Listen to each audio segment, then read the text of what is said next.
although we are in our own homes and separated for Yom Hashoah this year. Even at this time, we unite as a Moriah family and community to remember and to commemorate those who perished in the Shoah, lest we forget. Zachor. Today we gather on the traditional lands of the Gadical people of the Eora Nation. We acknowledge and pay respect, kavod, to the elders and traditional custodians who have cared for this land for thousands of years. May we show kavod and take responsibility, achrayot, for the fragility and beauty of our earth and its people. As difficult as this may be, for the next 20 minutes, I'm going to ask you to focus on the various speakers and presentations that follow. Please tune in, listen carefully, and be mindful that it is a Yom Hashoah commemoration assembly, and it requires a more serious frame of mind. On April 16, 2007, a man named Sandy Choi went on a killing rampage on the Virginia Tech campus in America. He ended up killing 32 people. He would have killed more were it not for Levi. At the age of 76, Levi Labrishu, a mechanical engineer, saved the lives of his students by blocking the door with his body and taking the bullets while telling his students to escape to safety. The Talmud in Avodah Zarah teaches, Yesh Adam koneh olamo b'sha'a achat. A person can acquire the world in one moment. In one moment of heroism, a person can show that he or she is worthy of rising to the highest levels of heaven. Under intense pressure, many good people lose all perspective. We never know how we will act until that moment comes. How would we have acted faced with the same dilemma? Levi was a great man who responded with great honor. During the Holocaust, Levi was placed in a forced labor camp and deported to a ghetto in the city of Hashoah, Romania. He then worked at a government aerospace company, but his career ended when he refused to swear allegiance to the communist regime. He risked his life by admitting that he was a Jew to the Romanian government. He survived the Holocaust. Dr. Labrishu and his wife wanted to leave Romania for Israel, but obtaining the requisite visas was a difficult and lengthy process. After 3 years, and with the help of the Israeli government, the family was allowed to immigrate in 1978. Levi didn't just live his life teaching, he also died teaching. By reacting under pressure with immense heroism, he taught millions of people what it means to be a teacher and what it means to live a life of dignity and service to Hashem. In the darkness of tragedy, millions of people gained strength and inspiration from his actions. For millions of people, at a time when the world seemed so dark, he was a symbol of goodness of humanity. At a time of darkness, he showed us how we can give light to the world. We join Jewish communities throughout the world to commemorate, to reflect, to remember, and to pay our respect to Levi and to 6 million of our brothers and sisters who were murdered in the Shoah. We also come together to honor those who survived and who shared their stories with us in order for us to learn from our past, a lesson we clearly have not yet mastered. Today reminds us that it is our responsibility to never, ever forget.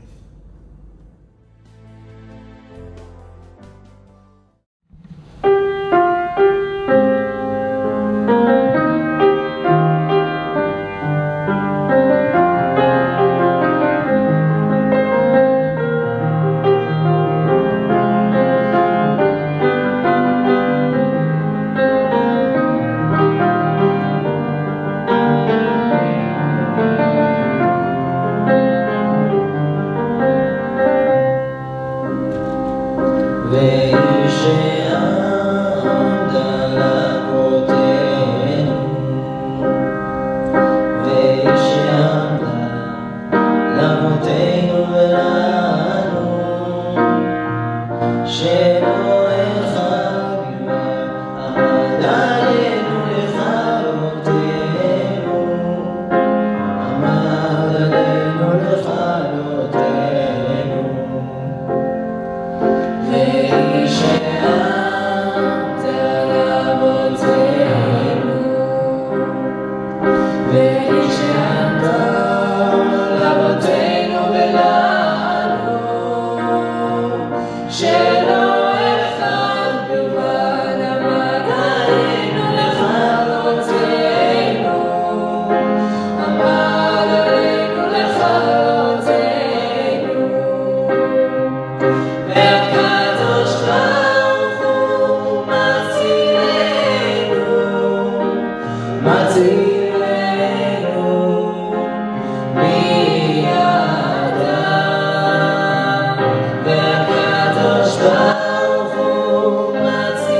So when really bad things happen, you have a choice. You have a choice to curl up in the corner and never come out, or because there are people in your life that you love and they love you, you decide to live.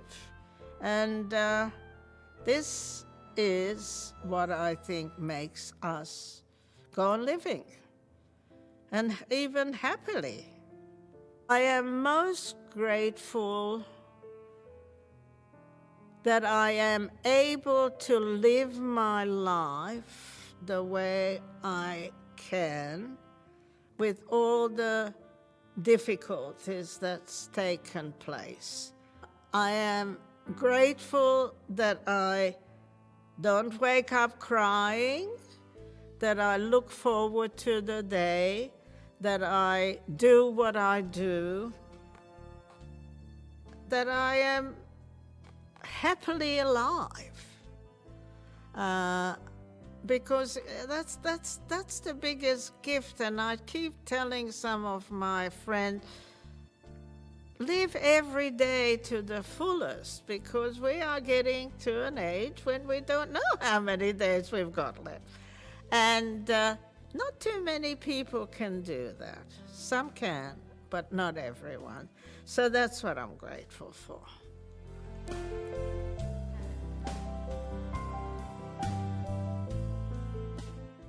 Quite often when I speak to school children, and I usually speak to young school children at the museum, a teacher would ask me my thoughts on forgiveness. It's a very complex question, because I know that the people alive now, mainly in Germany, were not the ones who murdered my father and my grandfather and 40 or plus members of my family. I know they weren't the ones who put my 105-year-old great-grandmother onto a wagon to send her to Auschwitz, but their ancestors did. And the only people who can forgive the people who perpetrated it are the victims. And the victims are not here to forgive them. It is not my place to forgive them. So I will not forgive them. I can't forgive them. I am very proud of being Jewish, yes. But I've been allowed to be proud because I live in Australia. I simply can't build up my hopes on a foundation consisting of confusion, misery, and death. I see the world gradually being turned into a wilderness. I hear the ever-approaching thunder, which will destroy us too. I can feel the sufferings of millions. And yet, if I look up into the heavens, I think that it will come all right, that this cruelty too will end, and that peace and tranquility will return again. These words, written by Anne Frank during the Holocaust, give us perspective on the current world events. Anne Frank's family fled from Nazi Germany to Amsterdam in 1933. In 1940, Germany invaded Holland, and 1 year later, when all public schools closed to Jews, the Franks were forced to hide in a secret annex of a house. They remained in their small hiding place and under the protection of non-Jew Dutch office workers for 2 years, but were eventually betrayed and deported to Westerbork concentration camp, and later to Auschwitz-Birkenau. In November 1944, Anne and her sister Margaret arrived in the Bergen-Belsen concentration camp, where Anne contracted typhus and died. Often, over the last few weeks, spending time in isolation with my family, I thought of Anne Frank. I thought of my grandparents who lost their families in the Holocaust when they should have been celebrating their bar and bat mitzvot. I thought of the 6 million Jews who perished and couldn't play games around the table or share family dinners. I don't think it's a coincidence that we are commemorating Yom Hashoah this year during this time of uncertainty, where this global pandemic has just been unleashed. I think it can teach us a few vital messages. I consider myself privileged to live in a generation where we have the freedom to express our Jewish identity freely. I consider myself privileged to live in a generation where we have a homeland for the Jewish people. I consider myself privileged to be able to cherish those times with my family, the small simple moments where we can appreciate what we have and what the future has in store for us. While we always need to remember Zachor and continue to dedicate our lives to rebuilding what was lost, this Yom HaShoah we need to have hope. We need to hope that God is watching over us and that our friends and families will continue to be healthy. As Anne Frank said, where there's hope, there's life. It fills us with fresh courage and makes us strong again. We, Moriah College, need to remember the trials and tribulations that our grandparents and great-grandparents went through and continue to put life in perspective and always remember what our life mission is. For each of you, that life mission will be different, but we always need to have the memory of the 6 million at the forefront of our mind to remind the world, never again, and that we will always remember. Your teachers should have shared with you the name of someone who perished in the Holocaust. Please use the next few moments to think about what their lives were and what their lives could have been if they wouldn't have perished during those horrible years.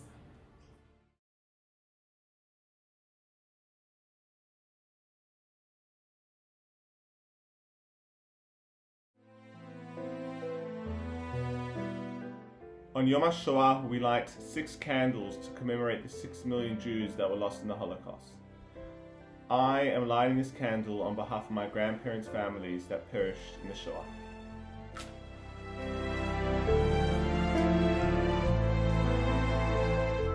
My name is Cassia Lack and I am lighting a candle on behalf of Moshe Avigdor Weiser and Sarah Rayla Weiser who survived in the Holocaust.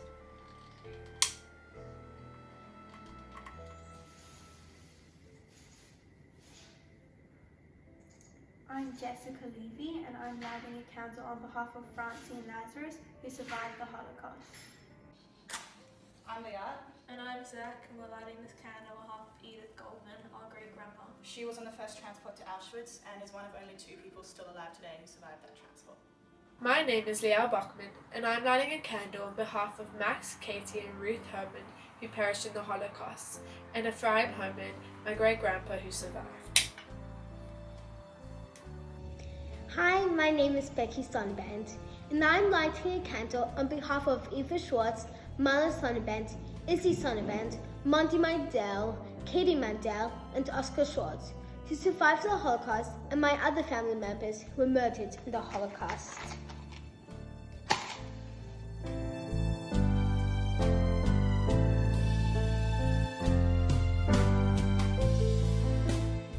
Hi, my name's Jared and I graduated from Moriah in 2013. And like all of you, my time at Moriah was made brilliant by a really excellent Jewish education, part of which encompassed Holocaust education.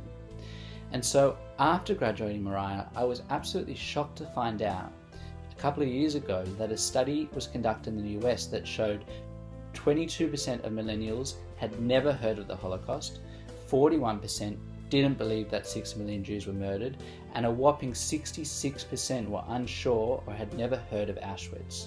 I was shocked. And it's these statistics, amongst other things, that led myself, amongst 4 other people, to create an organisation called Youth Here, or Youth Holocaust Education and Remembrance. And we're an organisation dedicated to mitigating hate in society by connecting young Australians with the memory of the Holocaust. We are committed to engaging Australian youth all over the country, both Jewish and non-Jewish, through education, commemoration and cross-community collaboration. And in this way, we strive to learn the lessons of the past in the hope that we will truly be able to say never again. Last year, we ran New South Wales inaugural Yom Hashoah Young Adult Commemoration. And the video that you're about to watch was a video from our loss section. And through it, we really tried to identify the loss that was suffered in the Holocaust. The loss of identity, of faith, of culture, of community, of life, and of the potential of all those people that were murdered. What may have been achieved, what contribution could have been made and benefited the world had so many Jewish lives not been lost. So, with the presentation that you're about to watch, in a small way, we've tried to convey the loss of an individual life, and in doing so, try to encapsulate the scale of the number 6 million. I hope you all have your meeting Yom HaShoah at home and enjoy the video.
על קידוש השם, על ידי הצוררים הגרמנים, יימח שמם וזכרם, באור שרים נהדרת, אין צדקה מהשכרת נשמותיהם, בגני בצבעי מנוחתם, לכן ברחם יסירי בסתר כרפר לעולמים, בצרור החיים את נשמותיהם, אוי אדוני הוא נחלתם, וינוחו ושלום על נשמותיהם, ונאמר